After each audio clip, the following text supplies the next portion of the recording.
Ini pangkat terakhir Danis Murib, mantan anggota TNI yang ditembak mati karena membelot. Ini pangkat terakhir Danis Murib, mantan anggota TNI yang ditembak mati karena membelot ke OPM Papua. Adapun kasus ini setelah pihak TNI menyelidiki latar belakangnya.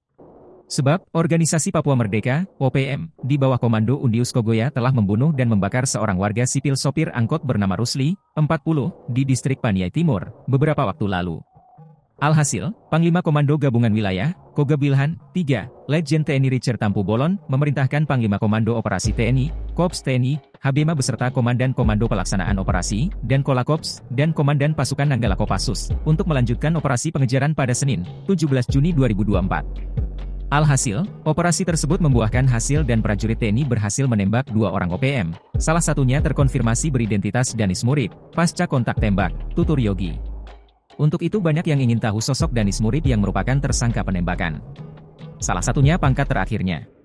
Ternyata pangkat terakhir Danis Murib, mantan anggota TNI yang ditembak mati karena membelot ke OPM Papua adalah anggota Satgas Yonif 527, Baladibia Yuda Kodam V Brawijaya.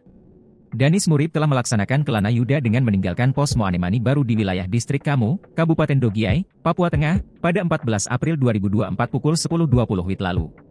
Panglima Komando Gabungan Wilayah, Koga Bilhan, 3 Letjen TNI Richard Tampu Bolon mengatakan bahwa keberhasilan pihaknya melumpuhkan Danis telah menunjukkan profesionalisme prajurit TNI dalam bertugas mengamankan tanah cendrawasih. Lebih lanjut, ia berkata, keberhasilan melumpuhkan Danis juga telah menambah deretan nama tokoh OPM yang telah tewas dan mengurangi kekuatan personel Organisasi Papua Merdeka, OPM.